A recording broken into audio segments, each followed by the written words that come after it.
대한민국도 중국 전역을 커버하는 탐지거리 5,000km의 레이더를 배치해야 합니다. 이어도에 초음속 미사일과 천궁 그리고 레이저 무기를 배치합시다. 핵잠수함도 서해 열척과 남해 열척, 동해 열척을 배치합시다. 중국을 박멸하고 고구려 땅을 찾아야 합니다. 국력과 국방력이 평화를 유지합니다.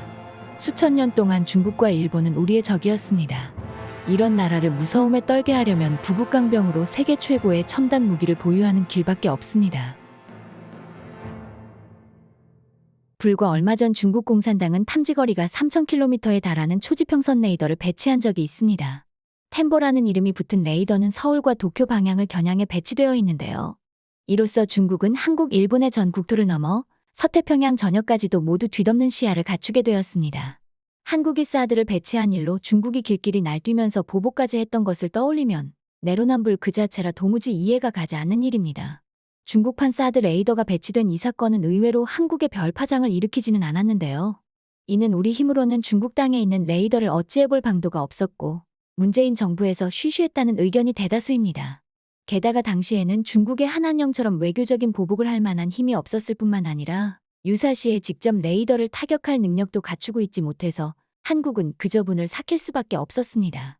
그런데 그 당시 맺힌 한을 풀 수 있는 힘을 조만간 한국이 얻을 수 있다는 소식이 전해지고 있어 자세한 소식을 전달해드리겠습니다. 최근 우크라이나의 승전보가 예사롭지 않습니다. 어느새 러시아에 점령당했던 전선 북부의 땅을 대부분 수복하고 동부를 공략 중인 상황입니다. 최근에는 전선 동부의 주요 거점인 도네츠크 공항까지 탈환했다는 소식도 들려왔는데요. 이 기세라면 젤렌스키 대통령이 공언했던 대로 남부와 크림반도까지 러시아에 빼앗겼던 영토를 전부 되찾고 승전할 가능성도 결코 허언이 아니라는 것이 전문가들의 평가입니다.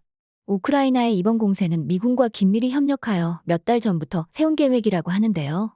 미군은 감춰진 비장의 카드로 우크라이나를 도왔습니다.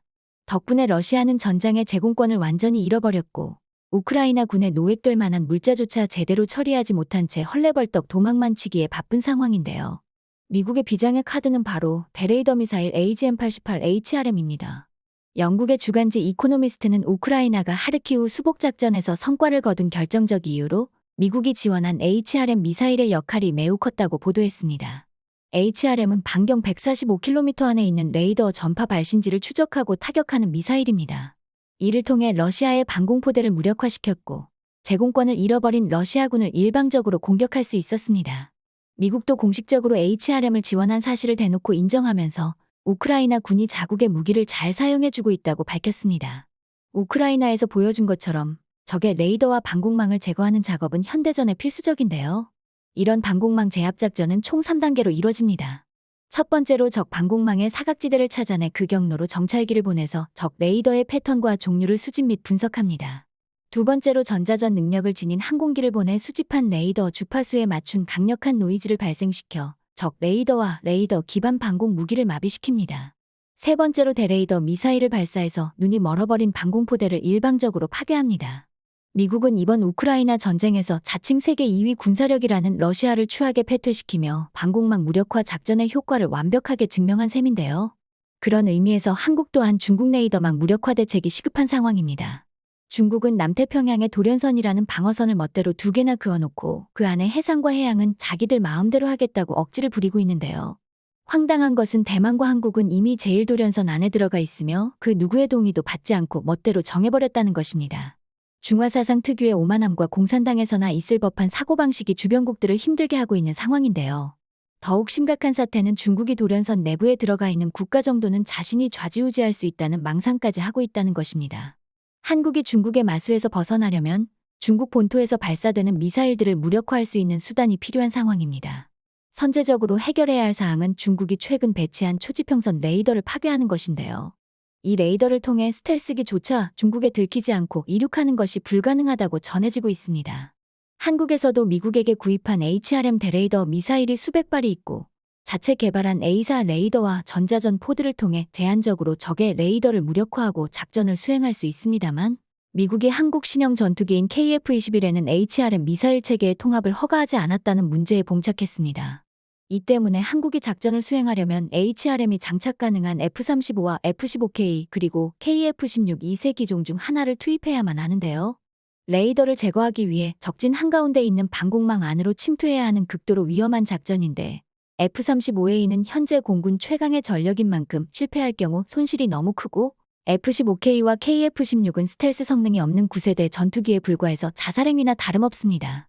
반면 KF-21은 스텔스를 포함한 출중한 성능을 갖추고 있는데도 미국의 제한사항 때문에 쓰지도 못하는 상황이죠.